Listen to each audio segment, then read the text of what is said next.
Today I'm going to show you how to automate your holiday lights with just a few simple components. Okay, first we're going to start out with an adapter for the power supply that you're using. I'm using this type of power supply. It is 5 volts because my lights are 5 volts. It's at 4 amps. And you'll need also a connector that'll connect to your lights, which will depending on which lights you have, and you'll need an ESP32, which you can order, and I'll have links to Amazon where you can order these. Okay, the first thing we're going to need to do is get our wires for our lights soldered under our ESP32. I've already done a couple of them. I'll show you how to do one just so you'll know. The most important thing you can do though is use flux, because if flux will help that solder flow where exactly you want it to go. If you're having trouble soldering, that may be part of the problem, is that you don't have enough flux on there, because the wire has a little bit of flux. This solder that I'm using has a little bit of flux in it, but it's not nearly enough to make a good clean solder joint. So just bear with me a moment here while I solder that lead on, and then we should be good. Okay, there I've got that soldered lead on there. Now all I have to do is just clip the very end of it there so it doesn't stick up exactly where we want it. And there it is. That's the way you do it. Okay, the next thing we're going to need to do is we're going to need to program this ESP32, and to do that I will switch over to the computer and we will go ahead and do that.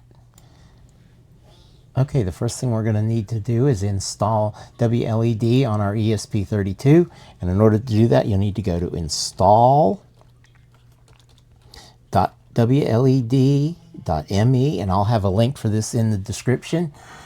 And then I'll say connect, and the first thing it'll do, it'll ask me, do I want to install WLED?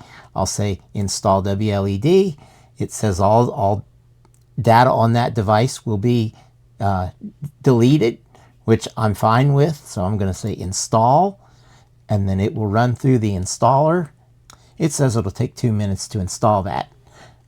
We'll come right back as soon as it's done installing. Okay, so after it's done installing, it'll come up on this screen right here that says installation is complete. You'll say next. The next thing it'll want to do is configure your Wi-Fi network, which mine is called Smoky, and I'll put in the password there, and I'll say connect, and then it'll go in and try to configure the Wi-Fi on this device. And then you'll say visit device, and then you'll go to configure, and in here I like to change some of these settings in here. I like to go in here and actually make this something so I'll remember what it is. This one will be the living room, and then this stuff you can all leave the same if you would like. And then you'll say save and connect. Okay, and then the next thing you'll need to do is you'll need to go into your LED preferences, and you'll need to tell it how many LEDs are on your strand. Mine has 50. Oh, right here. You'll need to change this number right here to 50. And then my LEDs use RGB. This is the order in which it sends the color information to the LEDs. And then you'll need to make sure this is GPIO 16, which is the output I'm using on my ESP32.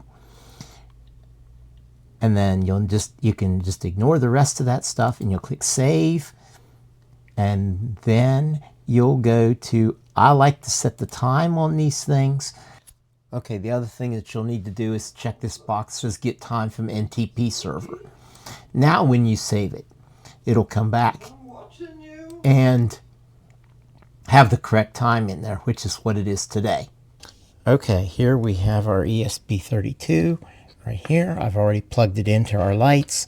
Now I'm going to take my power adapter and plug that into my little connector here, and that's going to power the lights and the ESP32 that's running WLED.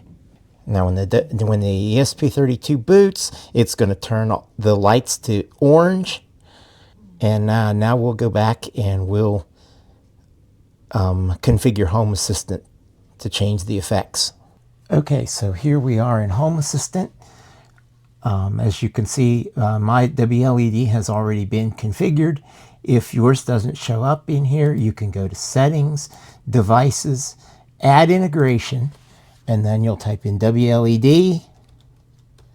And as you can see, it'll come up right here. You just add the integration. But mine's already in there. Mine shows up here. So let's go into this. In order to get into it, you'll have to go to Device Info. That'll show you all the controls. Here's an automation that I've already done, and I will show you what the YAML looks like. I'll have a copy of this YAML in the GitHub repository that's linked in the description of this video.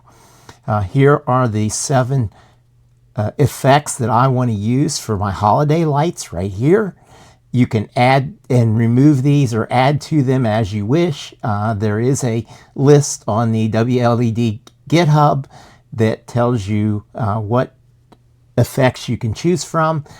Okay, so we'll go back over to here and we'll take a look at this automation. Okay, in this automation, I currently have it disabled, but I'll go ahead and enable it. And what that'll do is every 20 seconds, it will change the effect. That's what this is right here. It's telling you want to change the effect on it. There, it just triggered. It just changed the effects on the lights that are currently hooked up to it. So there's our completed project. If you'd like to see more videos like this, please subscribe. If you'd like to support this channel, please visit my Patreon page. Thank you.